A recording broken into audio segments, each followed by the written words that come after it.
podcast is Wrestling Daft and is scheduled for 1 hour. Maybe more. It has no real time limits, making their way into your ears. First, from a place called Barneston, he is the Pyramid. Rob Florence! It's going to be the funniest show ever because I'm all about the comedy and the money, baby. How much you gonna pay? And his partner, the top end of Stevenson. From Echo City to Beef Community Centre, I've got stories that are going to blow your mind.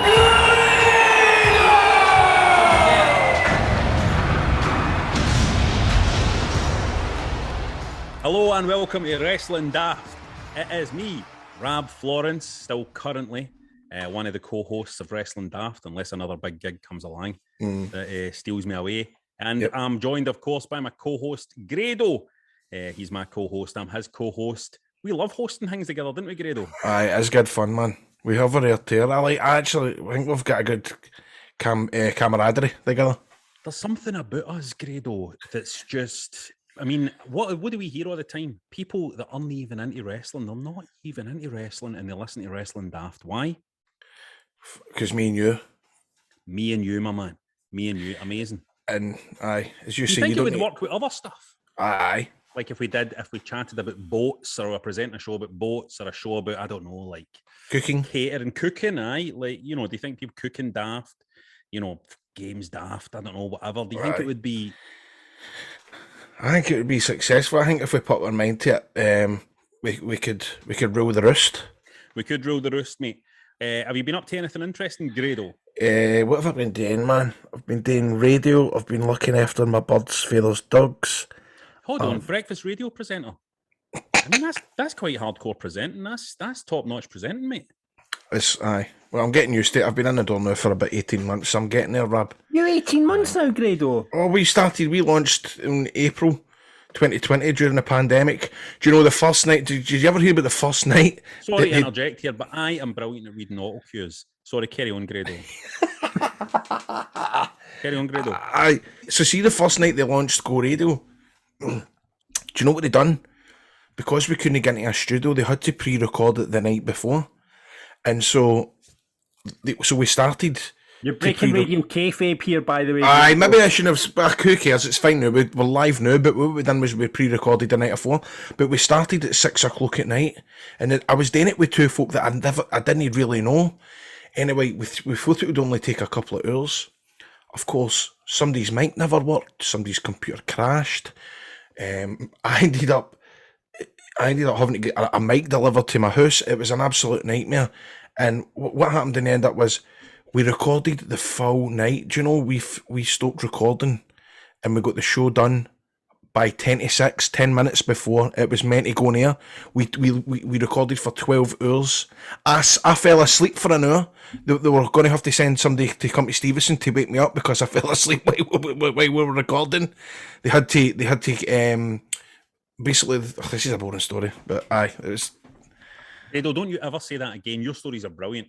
But that one I was that. But anyway, we went into a schedule right after that because it just didn't work at all. She's trying to come. I mean, I didn't really know the other presenters, and we were having to talk about Little Mix and everything, Love Island and that. I never really kind of knew them, but I know them now, and it's good fun.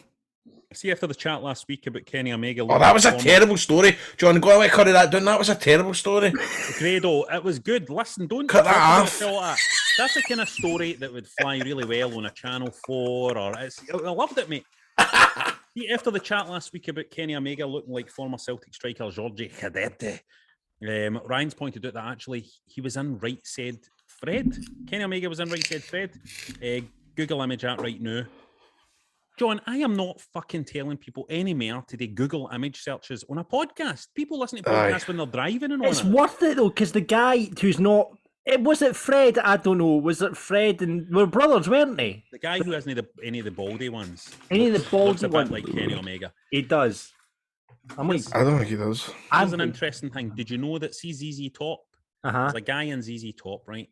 And his name is Frank Beard. And he's the member of ZZ Top that hasn't got a beard. Oh, that's quite interesting. And his name's What? Frank Beard. But Who wait, hear passed this. away? Some Wait, of hear them. this though. Right. See, right said Fred. Uh-huh. See the guy that looks like Kenny Omega? Yeah. His name is Frank Bald. No, isn't he? I've just looked up, right said Fred. Indeed, it was Fred Fairbrass who was the main man. Who was right said Fred. And his brother, I knew they were brothers, Richard Fairbrass. And I'm guessing, past members are wrote it down here, I'm guessing this guy who looks like Kenny Omega is called Ray Weston, who is actually from Scotland. Don't Wow. trample on my joke like that again with facts, John. That was disgraceful.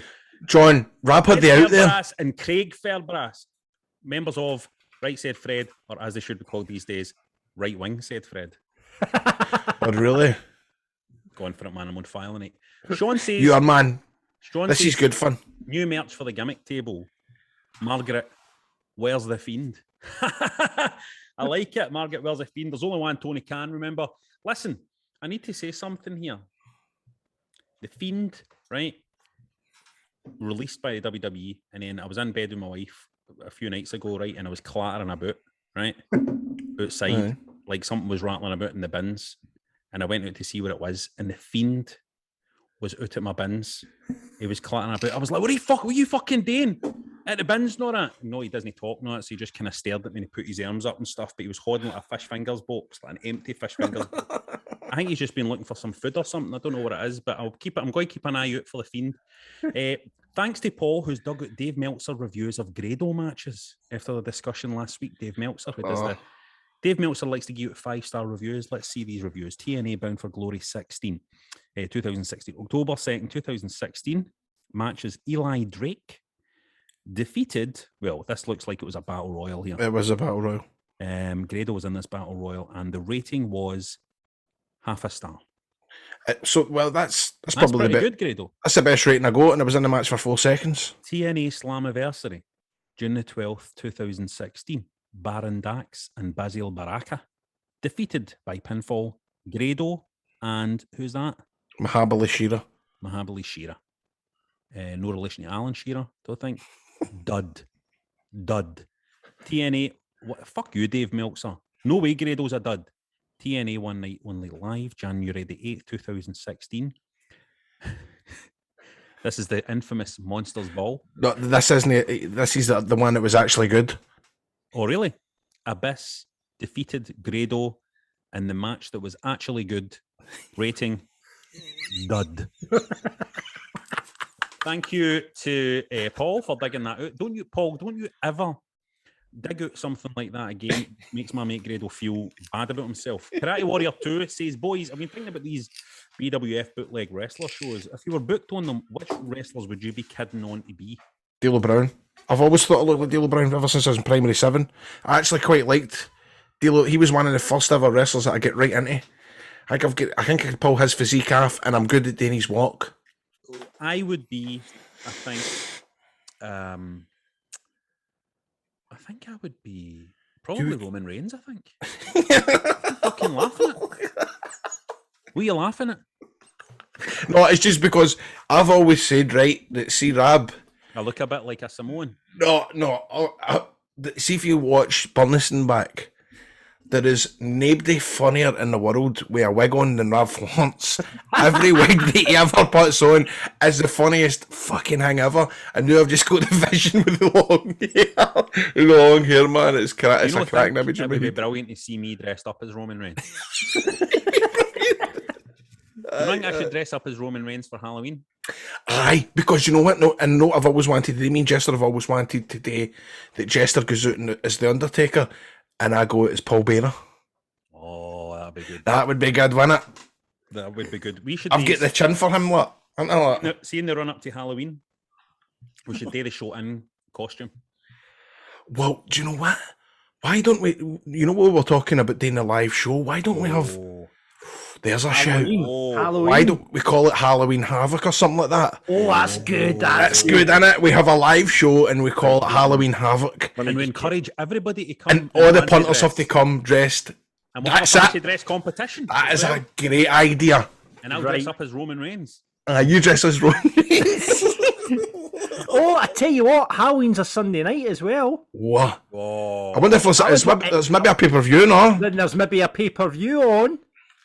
Oh, we need to get that sorted, boys. this could be good. This is exciting, and it's happened organically on the show because Grado somehow doesn't think I look like Roman Reigns. I'm going to prove him wrong on the night. John, who would you go as? Who would I go Who as? could you be good at? Can I go as Kane? Because that I just with a That would be funny. You That could would be go fun. as Zach Gowen. Do you remember him, John? Zach Gowen. Who was that? He's got the guy with one leg. Oh God, the guy that did the top rope stuff. Yeah. So He was just amazing, by the way. he was. I mean, He he was. was like Hulk Hogan at one point. Do you know who you could go as? You could go on as that wee funny man that's on the pre-shows. He's quite a big radio host in New York. And he has curly hair. Sam Roberts. John, You could go as- I'd like to see you as Buff Bagwell, John, like with a top hat and all that. I'll do that. Oh, this would be great, man. Wait it. Okay, so that would be perfect. You go as I'll go as Kane. Rab goes as the Undertaker.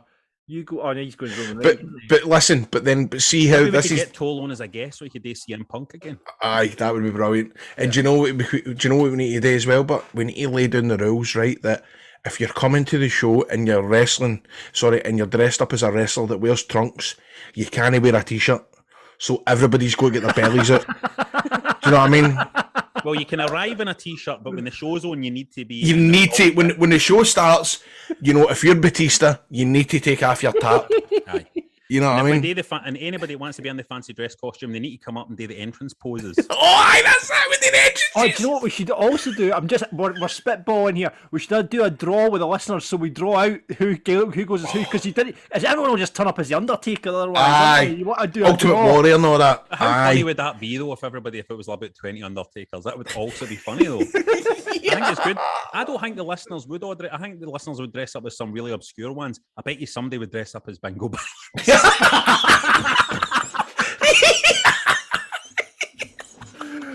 Just moving on for that.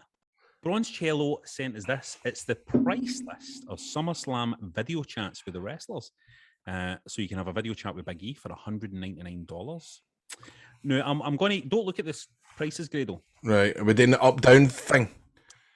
Yeah, let's do a wee up-down thing, right? So first of all, right? Higher or lower, Bruce's prices, right? That kind of shit. Big E is $199, okay? Right. These are 2-minute chats. The Miz. Is The Miz higher or lower than Big I'm E? going to say the Miz 10 years ago would be higher, but I'm going to say he's lower than Big E. The Miz is ding ding ding ding. He's the same as Big E, Right. $199. On to Seth Rollins now. Is Seth Rollins higher? than Higher. Miz? Ding, $299. Nice. Now on to the women's champion, Bianca Belair. Oh, Higher she's. or lower than Seth Rollins? I would say she's going to be the same. Lower than Seth Rollins at $199. Now, Adam Cole. Is Adam Cole higher or lower? Oh, sorry. Finn Balor. Is Finn Balor higher or lower than Bianca Belair at $199? I'd say recently he's got some stock. He's wrestling Roman Reigns. I'm going to say he's higher. Finn Balor is the same, $199. Right. What about Adam Cole? He's got to be lower. Higher or lower than Finn Balor? Ding! He is lower at $149. And Oh, that's a bit already, isn't it? finally, Alexa Bliss. Higher or Oh, she's lower the one. Oh, than Adam Cole? that's higher. Ding! Higher or lower than Bianca Belair? Alexa Bliss. Higher or lower than Bianca Belair at $199? She's got to be higher. Ding! Higher or lower than Seth Rollins at $299? She's it's still Bianca Belair or Alexa Bliss. No, this is Alexa Bliss. I'd say it's she's probably lower than Seth Rollins. She is What? higher than Seth Rollins. She has $399 for a 2-minute chat with Alexa Bliss. And That's amazing, isn't it? hey, Absham send the following. By the way, just wanted to do another wee cheap plug. Yeah. Thanks to the 3 people that bought a cameo this week. Really appreciate it. Thanks to Steve, the Elvis impersonator. He bought one. And there's a couple of listeners that got surprise cameos for their other halves, so I kind of stood their birds into it. But thanks for that.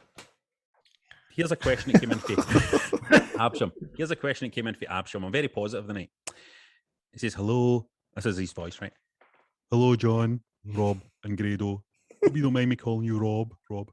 I have a question for Grado, so John and Rob, you can fuck off. It might not be a question he wants to answer, but here goes. If Grado was offered a contract with WWE NXT, would he take it? I know the obvious answer is yes, but considering the following he has amassed and the freedom he currently has with his wrestling career, there is a risk he will lose a lot of that if he signed with the WWE. Would Grado be willing to take the risk? Well, Grado.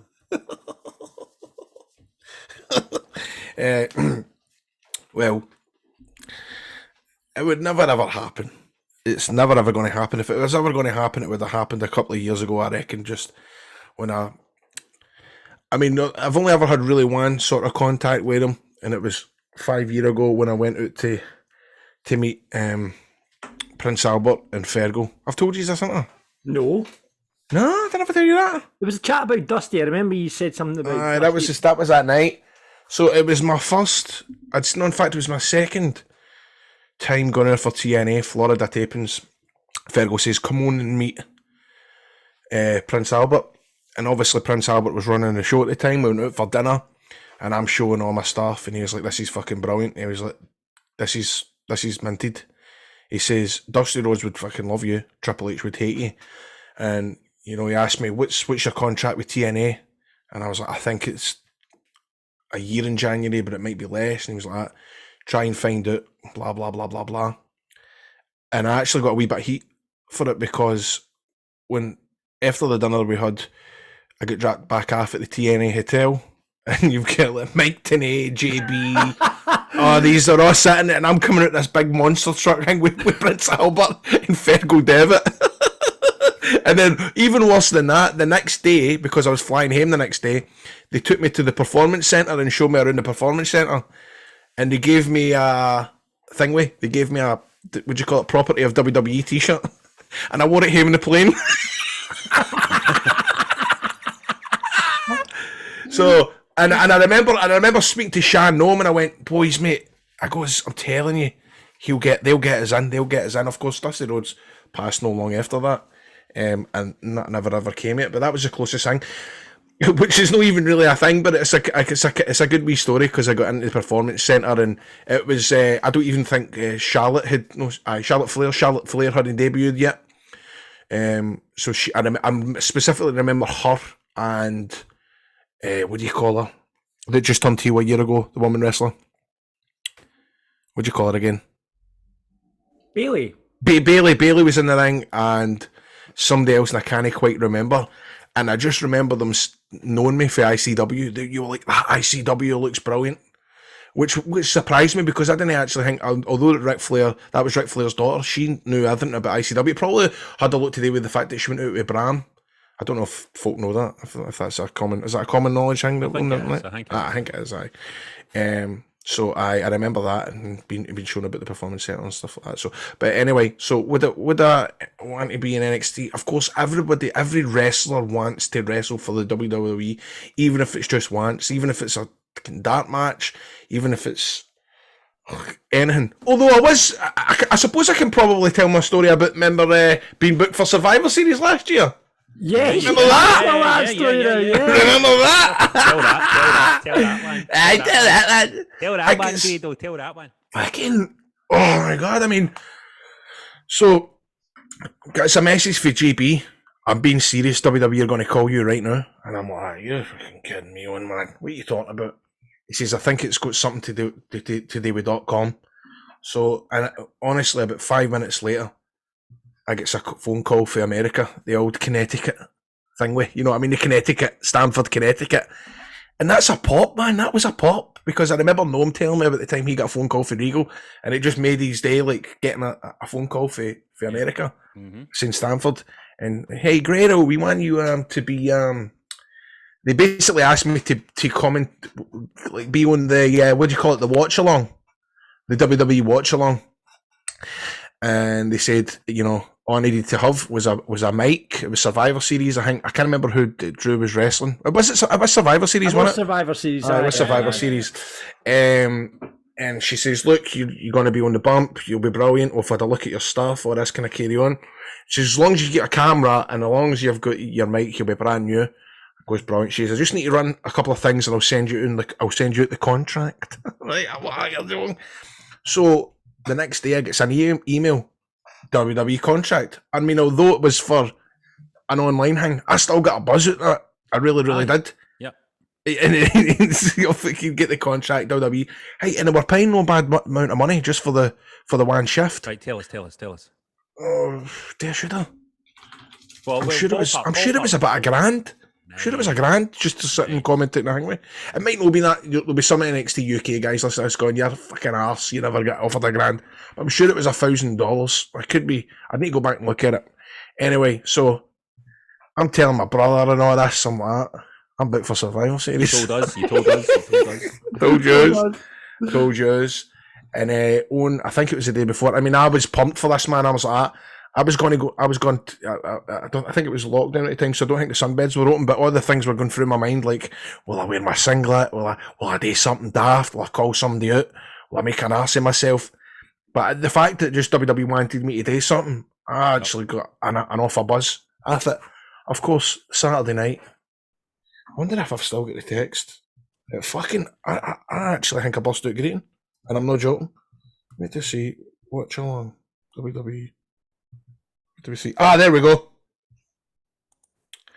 It was a woman called Allison. Oh, there it is. Where is it? So I guess. And another thing as well, I'm refreshing WWE.com every 5 minutes because they ask me for promo pictures. So I'm like, they're going to G this up. So I'm sending them promo pictures, blah, blah, blah. Gets a text the day before. Hi, I have some unfortunate news. We've had to shift around our watch-along schedule significantly, and unfortunately we don't have a spot for you anymore. I'm so sorry. These things can be quite fluid. We do a lot of shows, elements like this, however, and we'd love to get you involved in the future, much sooner rather than later. I was fucking gutted. And I'm replying, no worries, I totally understand. I will be up for anything you need, thank you.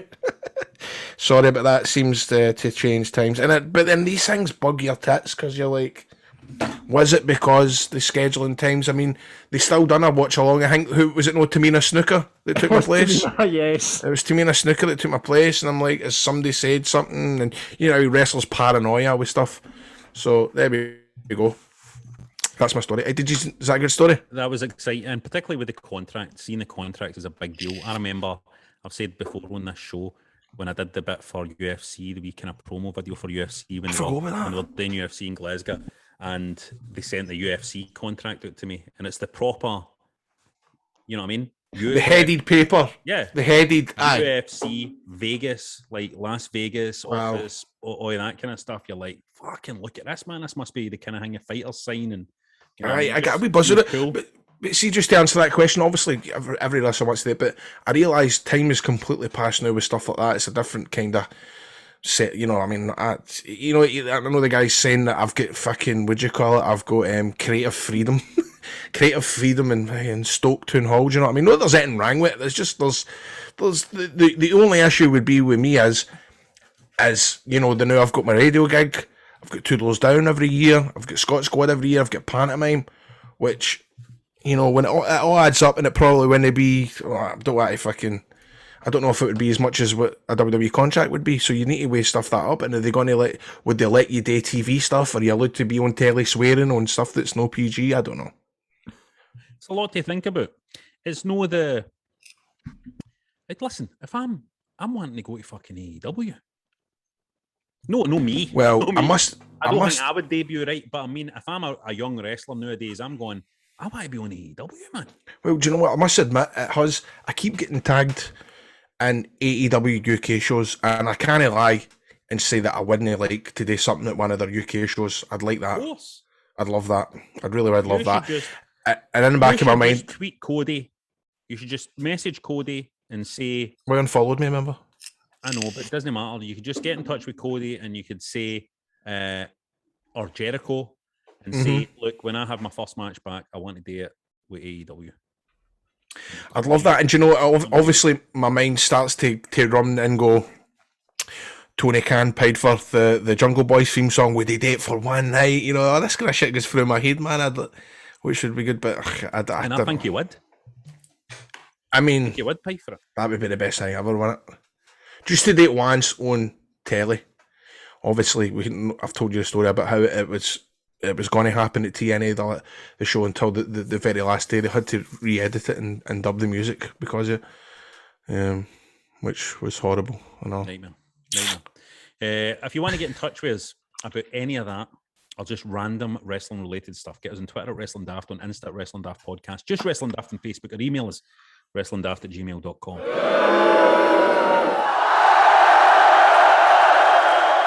Now, every week we separate the bad for the good in wrestling, the Ultimate Warriors for the Ultimate Warriors. It's no bad, John. I quite like that. It's good to be an Ultimate Warrior. It's bad for you to worry. What you want to put on, what you want to bury I want to put over Randy Orton's wee moustache and his wee beard, his wee soul patch type deal. I've not seen this yet. No, I need to Google that because I'm pathetic. I think he looks great. I'm a big fan of Randy Orton. No, I don't like that moustache. Randy Orton's great. Nah, I don't like his moustache. Has he come back to feud with Riddle, Rab, or is he Nah. He's came back. He RKO'd Riddle and stuff, but they're still going to be pally-wallies and once in time, okay. I think. I also want to put over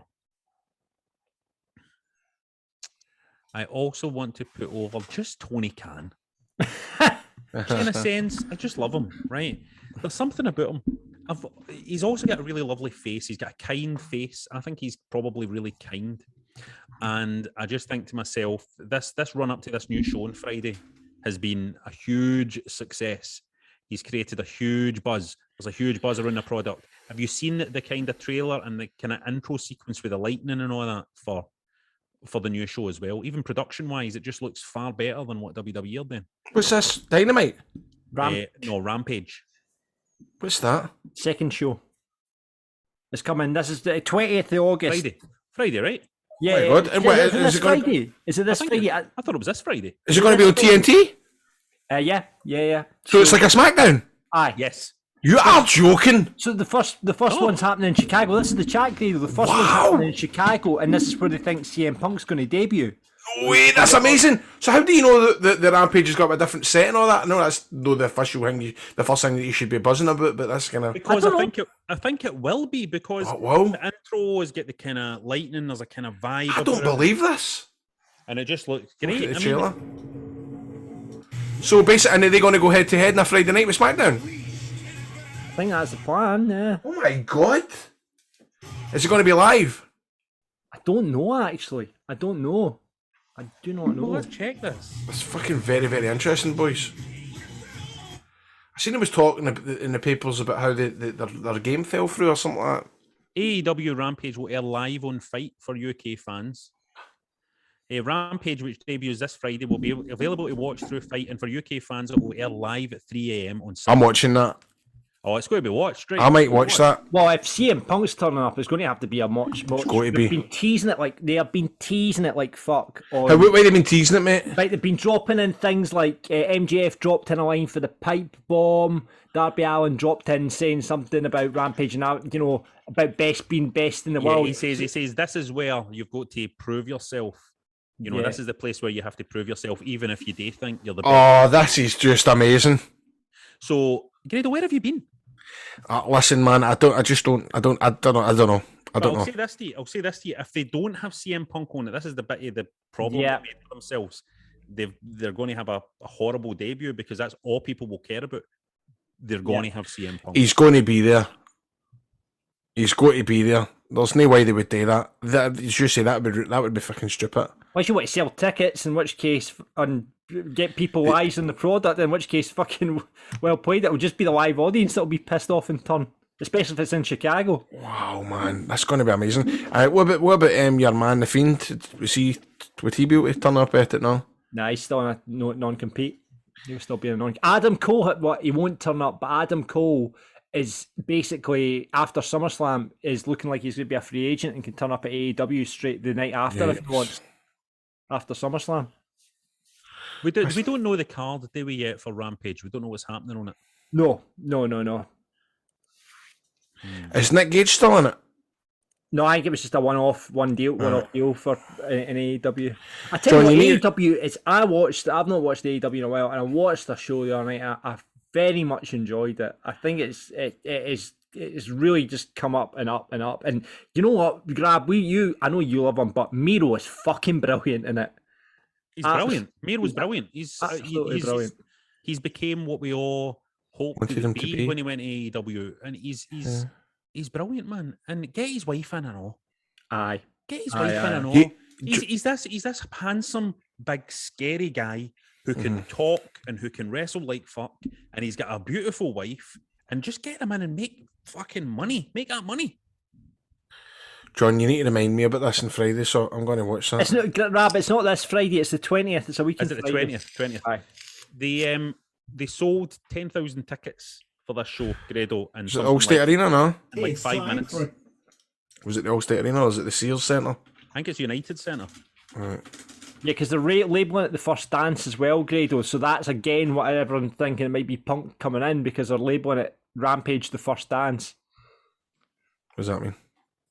Yeah, well, it's just like first dance, so they think it'll be CM Punk's first match. Oh, his first dance. Yeah. Oh, just incredible, Trips. Loving it. Well, there you go. So let's see what the punters are saying, because that's what I'm excited about AEW. The buzz is real, man. The buzz is real about the minute, and the AEW have got this incredible buzz at the minute. And obviously they had buzz back then when they first started. And then you've got to get through the teething, it's a teething period where you've got to, is it actually going to be a thing? It looks good, or is it actually going to be a thing? Then they had a bit of trouble. I thought they were treading water a wee bit, but the buzz is really big now. The roster is so strong. The things, the creative choices they made, even the wee things like putting Sting with Darby Allin and all that are paying off big time. Big time. The one thing stories we've told are paying off big time. Sorry, John, what are you going to say? The one thing I was going to come back to Rampage is they've got, and I don't know what you boys feel like, they've got a 4-man announce team, so it's Excalibur, Taz, Jericho, and Mark Henry. So it's like there's no like commentators, almost like there's 4 color guys in there. It's interesting, isn't it? They're trying some new stuff. And I'm really excited to see what happens. So Tony Khan, we love you. There's only one of you. Let's see what the punters are saying. Brian wants to put over Rab putting over Tony Khan. He says, we'll need some talent and want to be cool for NWA UK. Let's talk details offline, big fella. I've got money ideas for Grado and all. Yeah. Plebs don't need to hear this bit, John, he says. So Brian is trying to do some business here because Brian is desperate for us to do NWA UK, Grado. Let's put that out to the punters. Do the punters want me and Grado to launch an NWA UK promotion? Let's do it. I'd love to do that. NWA UK. We'll get the prestigious title over. We can family style in a studio, BBC Scotland, something like that, or whatever. Sounds shite, Grado. The way you that does sound shite. Better than that. Oh, that was horrible, man. See when CM Punk walks out, right, on Rampage, if he does walk out, where does he walk out? What does he walk out during the match? Does he run in? Does he just have a match? Does he just appear at the end of the show? What happens? I'd put him. Do you put him on at the start? Do you put him on at the middle? Do you put him on at the end? So is he no doing his SmackDown thing anymore? Remember he turned up at SmackDown? Is that all bye? That's all the Fox Steel thing, fella. I think you put him on in the middle of the show. Does he come in as a face or a heel? Heel. They need another heel in AEW. Why they're booing him? I know, that's the thing though, isn't there? It doesn't, but I mean... See Jericho sitting on that commentary desk, right? That feels weird to me.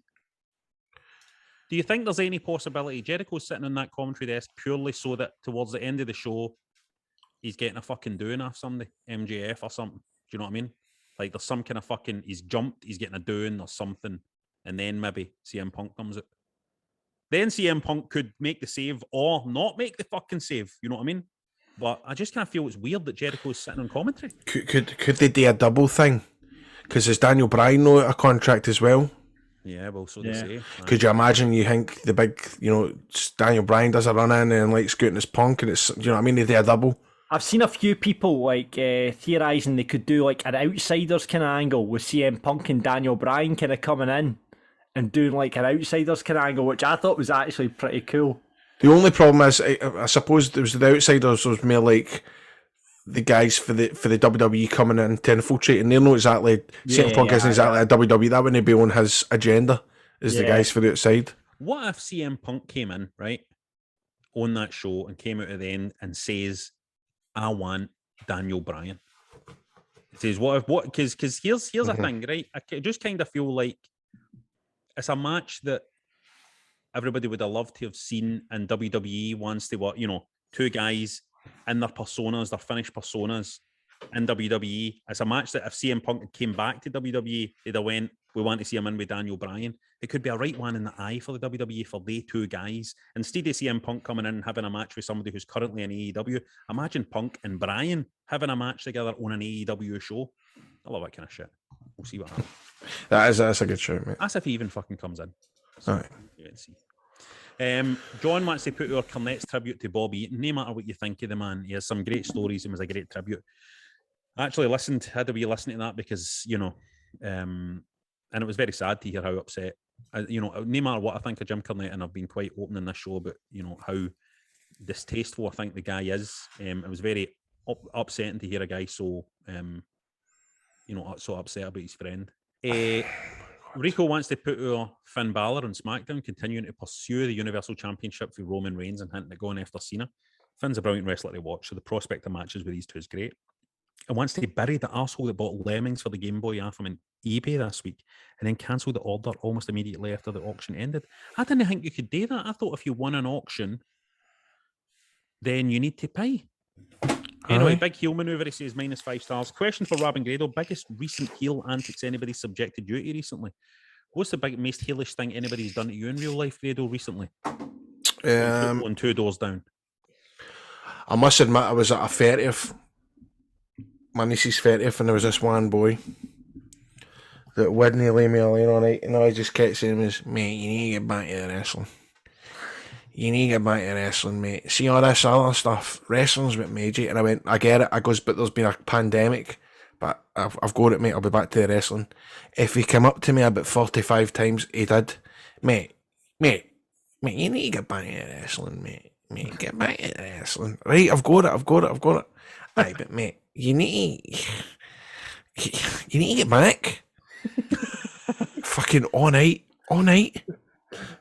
Just be careful you don't go on about that too much, Grado, because you could make a thing for yourself there where people start shouting at you.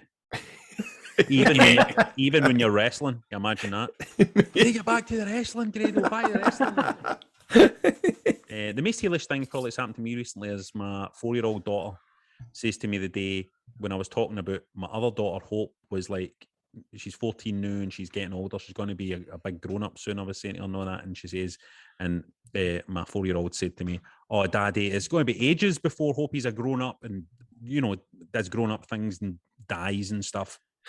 I was like, that's not the only thing grown-ups do. They don't just die. Dies and stuff. Jamie wants to put our Dragunov on NXT, Mad Russian. Wants to bury WWE for letting Bronson Reed go, proper big lad wrestler. Toby wants to put our John Cena in a spoiler-free way as Peacemaker in the Suicide Squad. John Cena's a great in films, isn't he?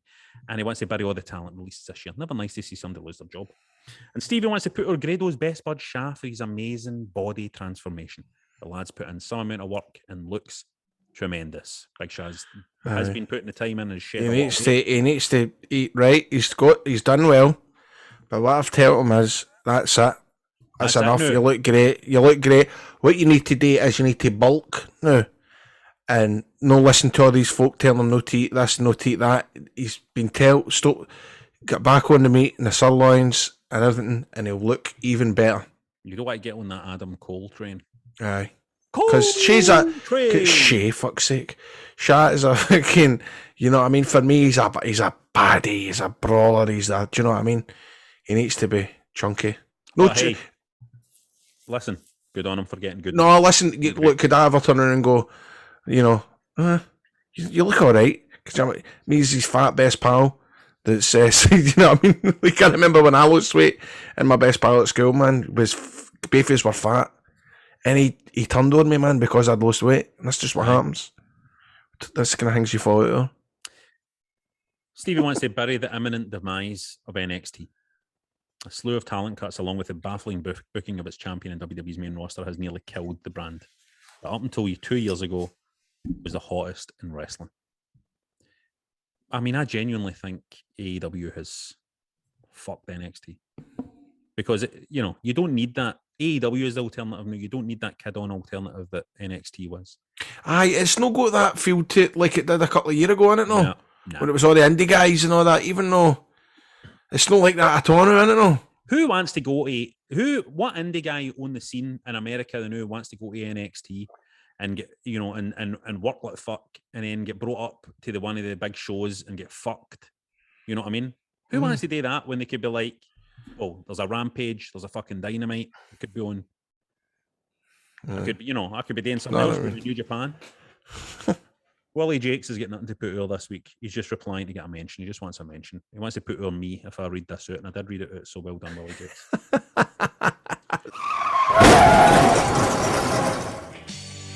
It's the part of the show now where we invite you, the listeners, to do a run-in. Come on and talk wrestling, talk nonsense, talk whatever you want. This week, however, we've got a very special guest. We welcome the maker of wrestling figures extraordinaire, the man who customizes, creates legendary artifacts of wrestling fandom, the one and only Kyle Kustoms. Kyle! I don't want to come on. You don't want to come on? I don't, mate. I'm trying to work it out. Here it comes. No. What's your real name, mate? There you go, mate. That's it. How you doing? You all right? Oh, mate. Look this at is cool, man. We're just looking at you. So for the people who are listening to the podcast, we're currently looking at your man here. Are you in? Where are you just now? I'm in my garage, mate. He's in his garage. Nice and quiet. He's in his garage. He's having some alone time, and he's got all sorts of cool wrestling merch and stuff behind him on these shelves. I can see, is that an Ultimate Warrior wrestling buddy there? Ah, that's that, mate. Yeah. I can see an NWO baseball cap. Is it? HWO, mate. It's a. Oh, it's an HWO one. Ah, it's a collectors group on Twitter. Ah, beautiful, right. Rab, I've got a lot of stuff on there that you'll be pinging DVDs. Well, VHSs. I don't have DVDs. Figures, jigsaws, everything. I just find stuff that reminds me of my youth and just buy it, and it sits in a cupboard. There's an old Undertaker figure there in its packet still. I can see. Yeah, I've got a few mocks like in plastic, so I don't collect loads of them though. Most of them are open in my cupboards. God, it's funny, like, because obviously you've made me a wee figure before, man, and I love it. I've actually got it here now. Look at that, an absolute cracker. It's amazing. I'll try to work on a new one. Are you really? Oh, that's amazing, man. I'm going to try and 3D print it and see if I can run them off for you. Oh, that would be tremendous. Explain to us, mate, how does it work making these custom figures? Well, these ones, mate, I basically just troll eBay or like Facebook sites or whatever and buy old ones. So original ones either broken or just in a knackered state. And then rip them apart. Usually boil them in a pot, to be honest with you, in the kitchen. Just pop them in a pot, break them apart, and then from there it's a case of sculpting with like clay to add new stuff onto it that Hasbro never ever put them on. You know what I mean? So like, when you boil, like when you boil them in a pot, the plastic softens, so you're able to kind of pop them apart easily. Nah, so once obviously, like you said there, it's just the heating it up and then cooling it down again makes it crack them easier. God, do you know what's it's weird, obviously. I was saying about you making it. I didn't expect you to be like what you are, if you know what I mean. No, I didn't. I thought you. I kind of That wee guy boy was thing. in my mom's fucking basement or something. I mean, Well, I don't know. It's just because you're. after Japanese anime. Well, here's the thing though, right? Because see in my head, right? Because I remember when you sent the custom figures in, I was like, these things are amazing. I remember what I thought to myself was, I wonder what this guy is like, right? And the first thought that comes into your head is like, maybe it is like some kind of wrestling super fan guy, right? Could, but then I thought to myself, no, I bet this guy is like a guy that's got a bit of money. Right? Oh, fuck, I wish. Did you think that? I thought it's like, mate, it's a guy who's got a bit of money, he's got a bit of leisure time, he's able to like he was into wrestling when he was younger and all that. So I kind of feel like the picture kind of fits a wee bit. Obviously, I'm saying no about the money thing, but still, I just kind of felt like this is a guy who, because you get to a point in your life, didn't you, where you kind of go, I'm in that place, I think, where you are, mate, where No, the thing is, you've got money and leisure time. I don't. no, I'm kind of like, I'm going to, I love my old, like recently I've been buying Nintendo 64 games, like ones that were missing in my collection and stuff, and going to have my, my nice collection and build my collection back up again and stuff, and on eBay and trying to win wee auctions and stuff like that. And it's just, it's nice, isn't it? And that's the thing, mate. I used to spend all my money on trainers, so I just like buy Adidas trainers, like shelves of them. And then I just thought, you know what? How many pairs of trainers can you wear in the 1 month? Mm-hmm. Then that's when I started. Like after a while, when I started making stuff and I was looking for the originals, then I started coming across things that I had as a kid, like the Ultimate Warrior jigsaw and the Road Warriors jigsaw. I had that as a kid, so it brings back memories. I'm never ever going to put it. Well, I might put it together at some point, but it just brings back wee memories where when you were a kid and you open something and it's still the same that you get me open it again. Then it goes in a shelf and you just look at it every now and again when you walk past it. But it's the same with all your games. And, it's a nice feeling, like, because I mean, I've got loads of stuff that I get that's like that and reminds me of a very specific time. Yeah. And it reminds me, it kind of takes me back to my old room in my ma's house and all that. You know what I mean? And it's fucking nice. That it's a kind of magic.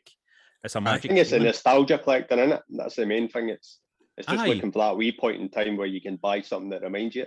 Well, it's like I've got I like buying all Power Slam magazines, the ones that I know I had when I was a teenager, like the PS Top 50 for year 99, 2000 and all that, Benoit #1, and I date with Rangers programs as well. I've got a big bundle of all Rangers programs, like pristine, man, and I bought them for like £6-7, like it's mental, and they're in great condition, and they're that cheap, but it is that kind of, just gives you a good wee feeling, doesn't it? Yeah. It's like, I don't know, are you into belts? Nah, do you know what? As much as I want to, there's only like certain belts I want, and it's like the old school original belts. So the Winged Eagle, the Yellow Continental belt, those ones like the Warrior had, and tag belts that Legion of Doom had. After that, I couldn't care about all the other ones. So were they your guys then? Was Warrior and Legion of Doom? Aye, so I was like you. I mean, we're about the same age. I reckon. It's funny. You're very, very similar. I can imagine that your favourite type of time in wrestling was the same. I know you're right. You're right. But that's the thing. That I mean, we're about the same age, so we all like grew up with the. Is that got audio? The originals. I can hear you. Aye, so that's the thing. So we grew up with the kind of original ones where it was Sting on WCW when it was on TV, and then when you moved there to WWF, it was Legion of Doom, Hulk Hogan, Warrior, and all. Did you ever have a Legion of Doom bandana? No, but I think I've got one in my cupboard. Have I you? never had one, but I always wanted it, and I think I might have one, or I nearly bought one. Because when I went to see WWF live when I was young, and Legion of Doom were there, I bought for the merch stand a Legion of Doom bandana. And I says to my big sister, she says, I'm not buying you this. And I says, get me it. I promise you I'll wear it. She says, you're going to wear that. You're going to go to school in the morning wearing a Legion of Doom bandana. I was like, aye, promise I'll go to school wearing a Legion of Doom bandana. Yeah. I fucking didn't go to school. Did you not? No. Yeah, what year was that you went to see WWF? I love hearing about stuff like this. I'm crap with like the years of stuff. Did you go to a WWF show when you were young, Kyle? I've never been in my life. I think the only other wrestling thing I've ever been to was one time I went to Butlins, and it was like an old school British wrestling home, but I've never been in my life. God, that's interesting. That is really interesting. You've never ever thought about going to a live show. Why is it? I was going to take my nephew a couple of years ago, and got ringside seats and everything. Then I had to pull it last minute, so he had to go with his dad. I was fucking raging. Oh, mate. and it was, don't get me wrong, it was like new WWF, so I wasn't overly interested in it, but I just wanted that experience of seeing what it would be like. Do you know watch current wrestling? To be honest, mate, I don't watch much. I watch WWF, but I'll fast forward it quite a bit. Aye. And I watch AEW quite a bit because I like the feel of it. It's kind of got that old school vibe still and underproduced. Unlike WWF, which is kind of massively overproduced and the stories are shite. See, as a guy who was an Ultimate Warrior fan when you were a wee guy, right? I was never into Warrior at the time. I was more, well, as is well known, I was into Mr. Perfect and stuff like that, right? I was a very much a kind of mid card fan. Do you know what I mean? I was like, I like people in the mid card, but I was just curious. Did you see the stuff when Ultimate Warrior came back when he had his like Hall of Fame bit and all of that? Had you tuned in and watched that stuff? So I was like you, but during that time, you've got to remember that the mid card was like the top card as well, wasn't it? The mid card had some brilliant names. Aye, the mid card was amazing. Who could be like main eventers straight away. So I think I've seen the Warrior bits, and then obviously got older, went away for wrestling. Then when it came back again, when he started kicking into his kind of shocked period when he went through that conservative route. Then when he came back and been brought back in, I mean, if you think that WWF done the Destruction Ultimate Warrior DVD where they just shat on him completely, then a couple of years later they're selling him, saying that he's the best thing under the sun. So it was, I seen it when he came back, and it was quite a shock that the next day he just passed out. Well, that's the thing. That I was always kind of wondering, like how that must have felt, because it was a shock, I think, to everybody.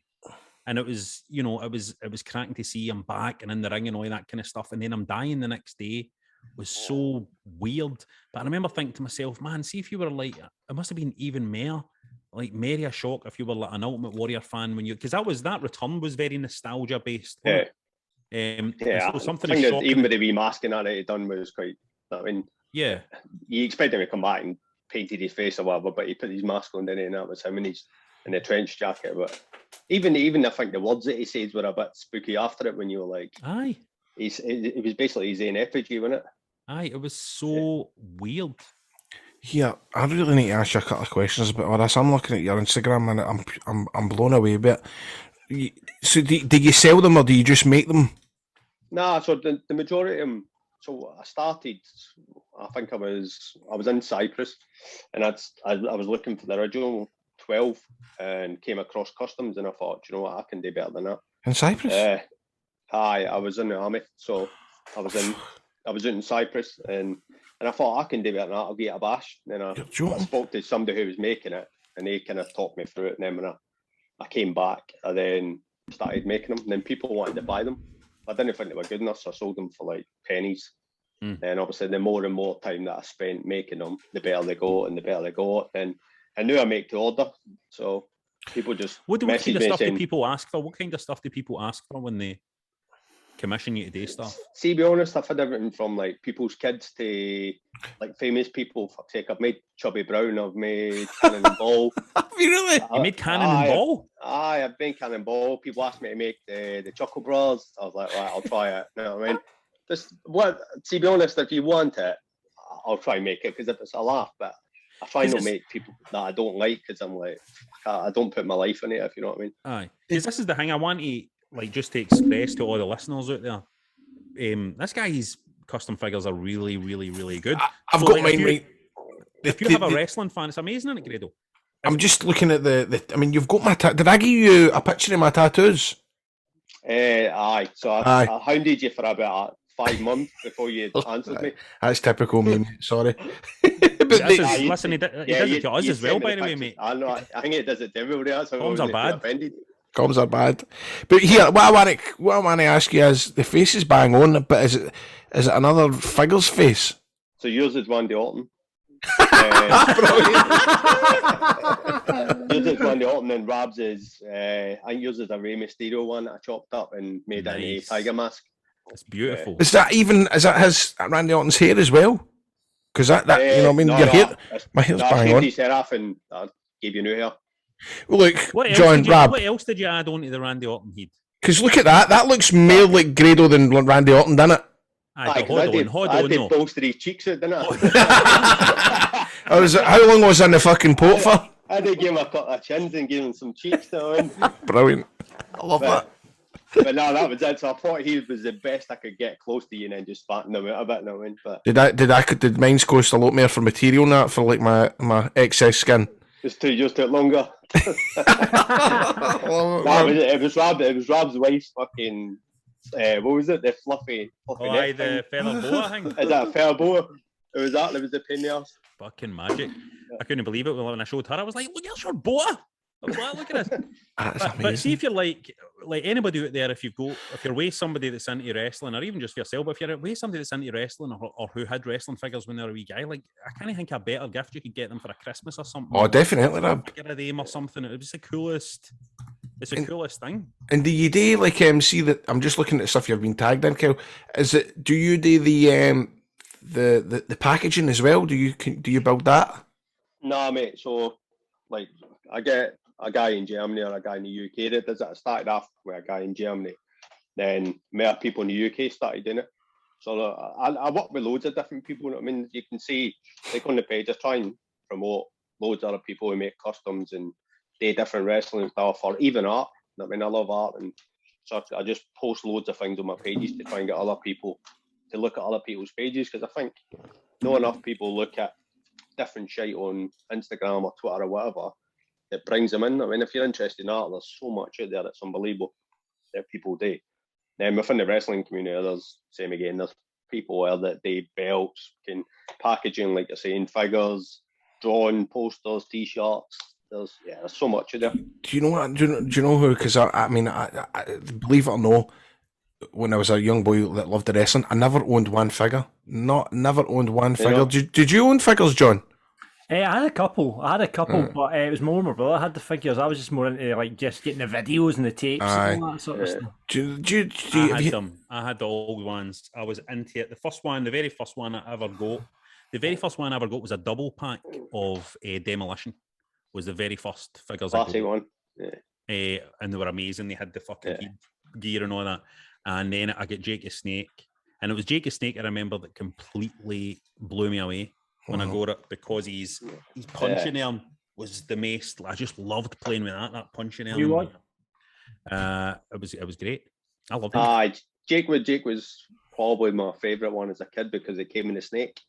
Aye. And all that, and it was like, oh, this is amazing because it came in a snake. The snake done nothing, it was just a bit of rubber. I liked the Macho Man with a really simple elbow, but it was a really powerful movement.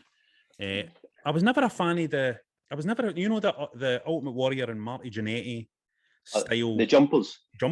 Yeah, jumpers they are like the worst thing under the sun. I love just pulling them to bits because they're shite. No, it's like it's my best thing in life now is just to pull jumpers apart to make bits for them because they're terrible. And they never made sense, and you just couldn't play with them apart from the jump. No, see, when I was a wee guy, right? Let me just tell you this. When I was a wee guy, I had loads of figures, and I used to run a kind of wrestling promotion, right? And I would create cards in the matches, right? And then I had a total game system of how it worked. So it was a coin toss game system at first, and then it went on to a dice rolling game system. First of all, it was just coin toss where they would go together. One would go on to do a move, you'd flip heads or tails to see if the move came off. And if one of them got 3 moves in a row, they could go for the pin. 1, 2, flip the coin, see what comes up.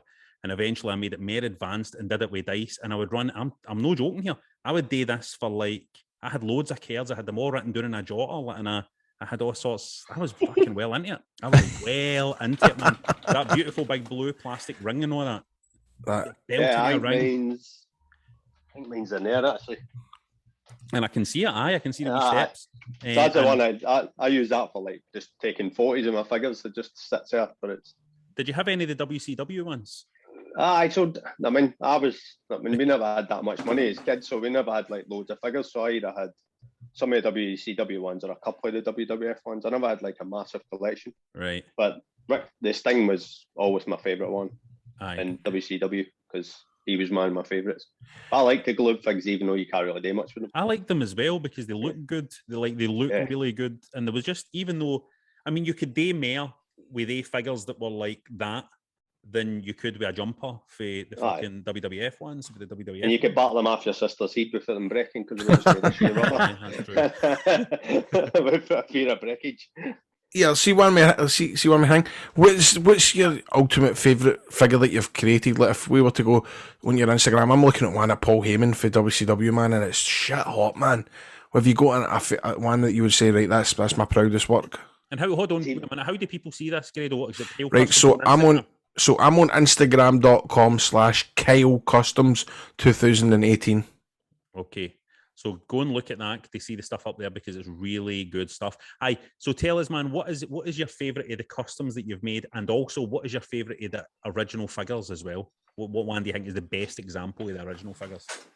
So the customs are a hard one because every couple of ones, like every now and again, I'll make one and I'm like, right, that's amazing, and I nearly cry putting it in a box to send it to somebody. I don't know. I would some of like my warrior stuff with the kind of trench coats and all this, because I can paint the back of the trench coats, and that's probably my favourite part of it. I mean, I'm working on one now where I'm changing the Warrior 3, so it's got rope shake action rather than that stupid running one, and that'll be brilliant when it comes out, but it's probably not my favourite. I'll probably say my latest favourite one is my Hulk Hogan for the Hulk Hogan VHS cover, which I put up today because it's Hulk Hogan's birthday.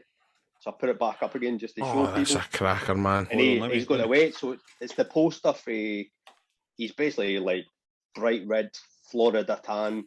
Aye. Fucking hulking out to like. Oh, it's amazing. Same bench call. So I'd probably say that's one of my favourites because it was one of the later ones that I've done, and it just that image of Hulk stuff, kind of curling, fucking whatever it is he's curling, just brings back so many memories to kids. I think because of the poster. Amazing. I love this Sting one as well with the USA jacket. Oh, I love all my Sting ones there. Sting's my favourite. I'll hopefully end up with just one cabinet just full of different attires.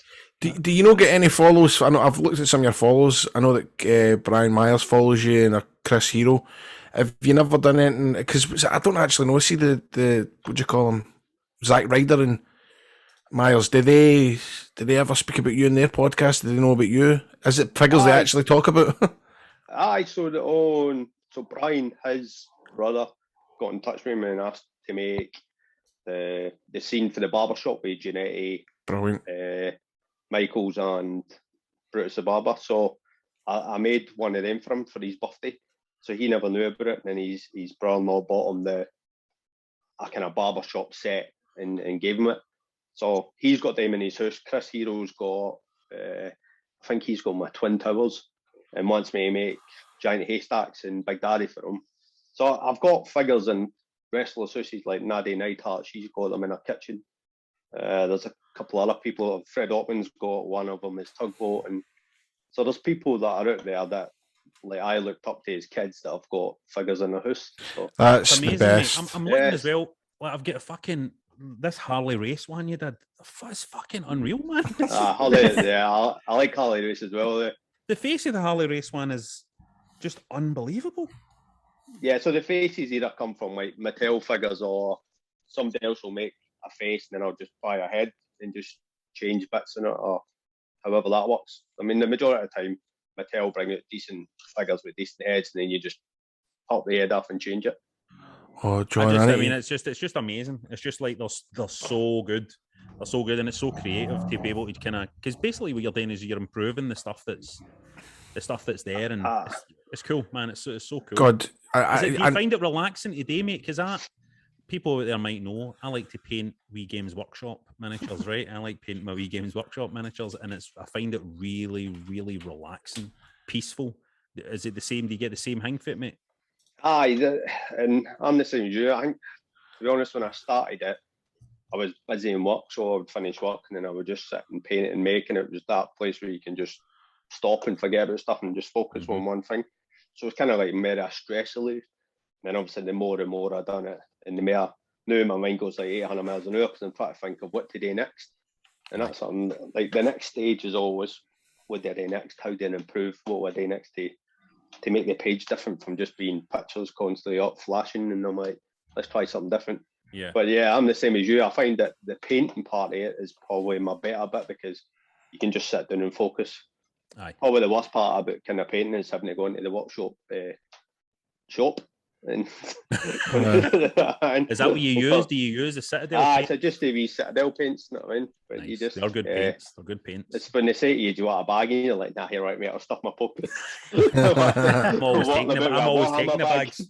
I'll carry the bags with pride. No, it is great, man. It's great what you do. And so how do people find you so they can order stuff and all of that? What's the best way of getting you? Like Grado said, so I tried to manage to keep it. So it's Kyle Kustoms. So it's Kyle with a K and Customs with a K. 2018, and that's on Twitter and Instagram. So I managed to keep them kind of linked, so it's not too bad. I'm not on Facebook, apart from under my own name. I'm in my kayfabe name, but I'm there. But I don't really kind of take stuff on Facebook because I just try and keep it as family and stuff. So most of the time, people just message me on Instagram or Twitter and say, "Can you make me such and such?" And I will discuss times and all the rest of the stuff. Because, like I said, sometimes there's like 6 month wait because I'm just either that busy at work or I've just got that much try to get out the door. You know what I mean? Because I've got loads of wee side projects like Legion of Doom, fucking shoulder pads that are still sat there half made. But yeah, it's just stuff like that. So when people get in touch with us, I'll just message them back on Instagram and Twitter and see where we go for there. Mate, see when you finish the Legion of Doom shoulder pads, will you come back on and show us? Yeah, definitely. I've got a smaller set that I'm going to do for my daughter. Brilliant. Yeah, they're going to be gold, so beautiful. Give us a shout when they're done, right, so we can see them a bit. Just like keep in touch with us, man, because it's brilliant stuff. And thanks so much for sending us the no problem. That was mega interesting, mate. It really was. And I'm just looking at the digital thing that you done with me and all with old Dark the Great on it and all that. I love it, mate. That's superb, man. You're very talented. I'll send you the files for it. Oh, that'd be great, mate. I want to print that out. Same as the t-shirt that I tried to make for John and they got fucking scrapped for trademark infringement. What one was that? We tried Spooky it. Club, wasn't it? We tried to get a Spooky Club design onto the merch store. As Kyle said, I'll put something together. Oh, brilliant, that's fantastic. Hey, listen, Spooky Club might be back at Halloween, by the way, so let's just wait at the... that's what we can call the night! If we go live, Spooky Club. The Spooky Club. Wrestling Daft presents Spooky The Club. Spooky Club. Oh, mate, the best. I know a guy who knows a guy that does t-shirts, so... Brilliant. I'm sure we can organise it. Brilliant. Thanks a lot. Right. Cheers for that, Kyle, mate. Take care, bud. Take care. Brilliant. If you want to be on the run-in, best bet is to sign up to our Patreon as our World Heavyweight Champs. Get first dibs. I get C Champs, Intercontinental, like Mr. Perfect. Get second dibs. And Cruiserweight Champs, like fucking who cares. Get third. Get us on patreon.com/Wrestling Daft to get yourself involved. You just made the list! Now, Lister from Red Dwarf was actually named after this section of this show as we bring you the list of Wrestling Daft. That was a wee John joke there. Lister. From Red Dwarf. I could imagine you were a Red Dwarf fan, John. Oh, loved Red Dwarf. You're a Red Dwarf fan as well, Florence. Don't pretend that you know. I'm afraid not, mate. Really? That surprises me. That surprises me. No, I liked it when I was a wee guy. So you can vote for what you want us to talk about on this list by joining us at patreon.com/Wrestling Daft. Last week's losing nomination, the best ECW champions, was up against the best referees as chosen by Grado, and I hope he's got some good suggestions here, because it's won 62% of the vote. It was the best refs that won. So, who's my favourite refs? Grado, do you actually have favourite referees? Well, Brian Hemner, Errol Hemner, Sean McLaughlin, what do you call him? Shit. What's the other ICW referee called? Thomas Kearns. Thomas, sorry. I'm really tired. Thomas. Yeah. But you want the best referees, don't you? I loved Errol Hemner refereeing my matches. I loved Brian Hemner doing my match. Fucking got such a buzz off that, you know what I'm saying? Really, really talented men. Number 3 for me is Charles Robinson. Little Nate himself. Felt sorry for him in that documentary where they're trying to get Ric Flair's jackets. Why? Mate, because he was mega put under pressure. Did you watch it? No. What happened? Mate, it was actually quite sad. Basically, the WWE done a series where they tried to recover all the Ric Flair stuff for like their museum that they're building or whatever. And they went to Charles Robinson's house, and they were like, right, we want this, because Nature Boy gave Ric Flair. I didn't actually realise that Charles Robinson was obsessed with Ric Flair. Like, it was his absolute hero. And all his house is just full of Ric Flair merch. And they were like, we want this jacket. And they were offering, or robes, should I say, and they were offering him money. And he burst out greeting. He burst out greeting on the camera. And Ric Flair had to leave the room. He was like, I can't have anything to do with this. Charlie was like, please don't make me sell this. He was like, I don't want to get rid of it. I don't want to get rid of it. And you're going, and it was the guy that was pestering him. He's going, but it'd be really good if we could buy it. And I'm going, fucking leave him alone, man. Let him keep his jacket. He doesn't want to sell it, you cunt. And eventually done a wee deal where they got another Ric Flair robe and they swapped it. But I don't think it was as good as his original. And I just thought that was shady. He had the cameras on him and he was just like, I don't want to gear this up, man. Fuck him. Fuck him. Grown man collecting fucking other guys' robes. Number 2. And I'm going by just great refereeing performances here. Number 2, Greg Hemphill. Oh, for God's sake, you can't have Greg Hemphill as a referee. Why? Greg Hemphill refereed. Oh, if that's the case, you're going to put Stone Cold Austin, Steve a great Austin. match between Jeff Jarrett and Lionheart. And he was put on the spot. He'd not done much refereeing, and he smashed it. And He'd not done much refereeing. I'm sure Jeffrey Jarrett would agree that he did a great shift. So my number 2 is Greg Hemphill, and my number 1 is the one and only Earl Hebner, for just being a good egg, or also for being involved in a horrible screw job and all that. And just being a kind of bit of a sort, and also, he goes like that to Grado. He says things like, "Come on, and let's get drunk, Grado." Aye. Come on and let's get drunk. Do you know, I hope he's all right, because you never hear him anymore. I'll need to text Brian, see how he's getting on. Be good to get him on this. Huh? Yeah, aye. Oh, but he's real. Do you know what? But see, to be honest with you, he's really bad on camera. Why? Me and Robbie E thought it was the best idea ever. We wanted to rip off between two Ferns, right? And what we wanted to do was between two jobbers. Is that what it was called? Between two jobbers or something like that. What was between two? Oh, no, it wasn't. It was between two stooges. We were going to go run about as stooges backstage, and what we'd do is we'd sit either side and we'd get somebody in the middle, and we'd done a pilot episode with Errol Hamler, and it just he just didn't get it. He kept trying to be funny and all that, and it just wasn't working at all. Mate, I want to see this. Yeah, between two I want to stitches. see this. Do you still have this? I want to see this. I don't know. I'd love to see it myself, but it really didn't go down as planned, because we thought, he's going to be like who he is, and he's a night out and all that, and he just kind of. He was dead nervous, and he kept trying to be funny. It was a fucking. He was an old soul. He's some laughing a night out, Earl, by the way. Yes, man. Pretty wild. Yes, mate. Let's see what the punter says. Super Mark Carey says you can't beat Little Nate and WCW. Little Nate's fucking greeting and all that. My jacket. Here, you want this J-skit? That's enough of that.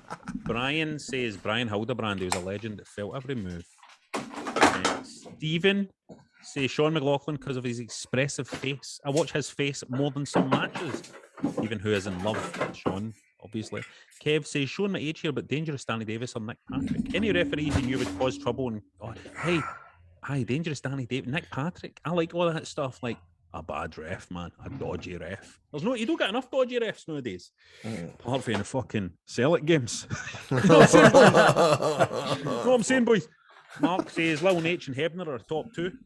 William says Brian Hebner and Aubrey Edwards. Just Jamie says John Anderson. Contenders, you will go on my first one. That's a good shout, man. That's funny. What's another week? Is this Neil? Or is it Neil? It's Neil. He says, my one and only gig as an official was in a hardcore championship match about 10 years ago. It started with a missed attempt at a spear, sending someone into Linlithgow Loch. and ended with a powerbomb on the shores of the Firth of Forth. I saw this as the peak of my career, knowing that it could never be topped, and hung up the stripes not long after. Either that or the organizer found someone who could actually fit into the top they provided, avoiding people wondering why the Blue Meanie had suddenly turned up in a West Lothian wrestling promotion completely unannounced. A very uncomfortable afternoon, but a blast nonetheless. Scottish Wrestling Network says, I assume Rab will have the Boys for Wrestle Zone on his list already, seeing as he's a big fan. Many a bingo balance match refed by Dennis or Mikey. And guess what Dennis's second name is? Franz. Law. Dennis Law, you're joking. Dennis Law is a referee at WrestleZone. Mick says HBK and his skimpy shorts and red basking just for that amazing red bump off all three ropes. Steve says Big Tim White for back in the Attitude Era was some lad. He was also well known for being Andre the Giant's handler back in the day and has some cracking stories about the big man on YouTube. In terms of today's talent, the AEW ref Aubrey Edwards is excellent. She's got some great back and forth with you. Remember he kept trying to kill his... Remember they done vignettes where he would kill himself every week? Aye, that's right. Remember? How weird was that? That was mental, wasn't it? Do you remember that, John? I don't remember this. Tim White. Oh, mate, he killed himself on Raw every week. I don't remember Right, how you that. selling all that, wasn't it? It was like, Oh, mate, really bad. That would not go down well in 2021, would it? It would not at all. But, oh my God, see if you watch it now. Ladies and gentlemen, right now, do you mind? He's, Please don't take that. no, he's trying to eat rat poison here. He eats up, and he dies then he just dies, like he's Count Tour, he's dead. Was this like South Park? Was because South Park was big? It's like you killed Kenny, kind of. Aye. Idea, so they killed Tim White. you know Vince McMahon is loving that. He killed himself 16 times. John says Mike Chioda, Earl Hebner, before all the drama, just a great main event ref. And I suppose Charles Robinson is the new main man. I heard him on podcasts and he's lovely, apart from when he's like... Ian says, loved Chioda, hated Hebner's boy. Shout out to Perluigi Kalina, who should have been a wrestling ref. Good shout. Woo! Now, remember, there's loads more content at patreon.com/wrestling daft. Bonus episodes, extra content, our community. That's where our community exists. Best way to get involved is to sign up to one of your tiers at patreon.com/wrestling daft. Listen, let me tell you something. This is how you fund the show. This is how Wrestling Daft continues. This is how me and Grado get to buy our free Bentos pies. If you fancy that, sign up now. Patreon.com/wrestling daft. Would love to welcome you to the roster. We like to get in a kid-on car, an imaginary motor, pretend to be wrestlers and try to pop each other while we drive back for a show at the Air Gaiety. What a show tonight, man. That was a fun show, wasn't it? There's just something about me and you, Grado, when we get together on a show. There's just a vibe to us. There's just something... I feel like the audience just loves us. We're kind of like a sort of underground Sam and Mark. Have I tell you about how me and my wife have been together for 11 years, Rab? Seriously, that's amazing. Aye, 11 years, and you'll ken yourself any relationship that involves a wrestling fan. I mean, I've tried for 11 years to get her to watch the wrestling, but she's just not into it, Rab. See, I've tried all the big moments where I've tried the high spots, I've tried the Firefly fun houses, the pipe bombs, but the most I'll get out of her is that she thinks Undertaker's cool as fuck. She's not a go for that, she just thinks his entrance is the best. That's true. She likes our Grado as well. That doesn't really work with the story for That's kind of... fuck that. So that's kind of... She'll say she likes our Rodad the Great as well. Especially that promo where he's on about busting somebody's onion and he jumps into the water. So I'm a decade in now. And my attempts to get her on board have been thwarted time after time after time. Met by nothing but ambivalence, Rab. Ambivalence. As you can, we're always on the road, mate. We're always working away from home, so I can really get to wrestling. That doesn't work either. Can I get to wrestling shows? That doesn't work as well. But I can barely get to wrestling shows. But see, in July 2019, the stars had aligned, right? ICW announced Shug's House Party was going to be gone over 2 nights. So, no just that, 2 nights that I was home. Excellent. So I decided, right, I thought this a bit of a rain move, right, but I thought I'd go a wee bit macho, as much as you can do when you're talking about fake fighting. I dug my heels in, I says, right, I'm here for this next ICW show, but it's on for 2 nights, so here's the crack. You're either coming with me, or I'll be weighing Glasgow the whole weekend. It's your call. I wasn't particularly proud but putting that on her, but it's the truth. So I'm not going to lie, I bragged her rotten with a nice hotel, promise of her choosing what we did during the day, where we ate, everything. She finally agreed, and we ended up getting these 2 tickets for the Shugs Weekender 2019. Nice. But there must have been something special in there that night. Maybe it was Yeston Ree's new J skit. Maybe it was a thrill of getting to chant "fuck the police" as the Kinky Party triumphed over the anti-fun police. Or maybe it was the pure elation of seeing Stevie Boy return for injury to capture the ICW Championship in an emotional main event classic. But I've had a bit more pep in my step that weekend, because 9 months later, trust me, I've tracked the dates, we welcomed our daughter to the world. Beautiful. Beautiful. Congratulations, Grado. The birth of your win. So that's a really, really, really beautiful type of road story in it. There's no, well, I was going to say there's no cum involved, but I suppose there is. Is that the end of the story? That's the end of the story, aye. So he Let me explain something, right? Well, let me explain something to the people listening to the show. I don't want to hear lovely stories about how your wains were conceived, right? I'm wanting to hear the kind of sleazy, disgusting stories that wrestlers are telling when they're on the road with their mates. What kind of stories do you think Errol Hebner is telling Grado when they're on the road? I think Errol Hebner's talking about, oh, and then we had our wee baby and it was beautiful. Errol Hebner's talking about the fucking strippers. You know, the fucking blood and all that spunk everywhere. That's what Errol Hebner's talking about. Well, see, it's mixed messages now from you two. I agree. It's went too far in the other direction. Too far in the other direction now. Right, it's too far in the other direction. We need to find a middle ground here, is what you're saying. So, listen to this guy. Who was it that sent that in? Dean. Who? Dean. Yes. Listen, brilliant, mate. I'm glad you had a great weekend. It sounded cracking, and congratulations on your daughter. It's the best thing that can happen to you in life is having a daughter. But I'll tell you this, right? This is to everybody else out there, right? We want to hear some degradation, dirt, some filth, right? And I'll tell you something else. Muck. I don't want to hear any fucking story. It's like, so when I was in nursery, or when I want to hear stories. I want to hear stories about grown men or grown women, right? And let's hear some stories for the fucking women. I know. I'm not sitting here anymore and listening to guys sending stories. So I went to a stag party with my pals. So I went out with my brother-in-law. So I fucking met this lassie and all that. I know there's women that listen to this podcast. I want your stories and all. If something happened with your fanny on a night out, Grado will fucking talk about it. I want to know if you've been lifted, indecent exposure, you know. Have you killed that guy? Fraud. Have you killed that guy? I want to know somebody that's been on the dark web and ordered a gun. Yeah, a guy stick a knife right in his fucking neck like that, and the blade of the knife actually comes out his mouth. Doesn't go in his mouth, it fucking comes out his mouth because you shove that. Have you done that? Have you killed your husband? Have you done something that's accidentally led to somebody else getting an illness and then they die? Have you been webcamming as a kind of sex like webcam thing, and some guys paid you money to masturbate on camera, and then you says to him, "You're pathetic, you should fucking kill yourself," and they've went and killed themselves? Aye, blackmail. Have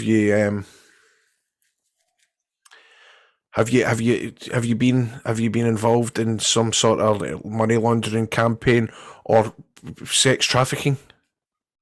Have you opened a nail bar somewhere pretending that you're good at doing nails, but actually you've got teenage lassies trapped downstairs and they're prostitutes? Aye.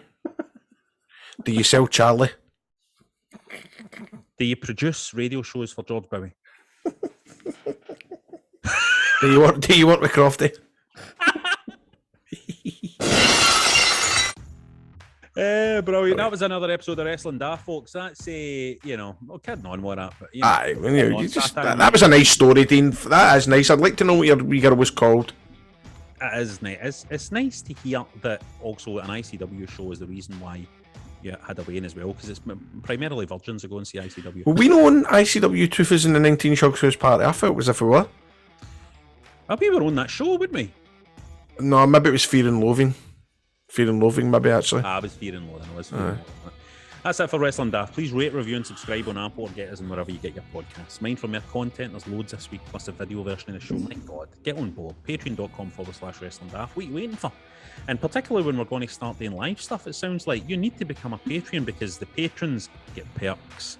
If we're going to be doing live stuff, the Spooky Club are the ones we want to be speaking to in the Spooky Club. So join the Spooky Club. Get on patreon.com/Wrestling Daft. Check out our merch at shop.spreadshirt.co.uk/Wrestling Daft. Get yourself fucking vaccinated. Get out there. Start living your life again. It's Wrestling Daft. Up the road. Walter!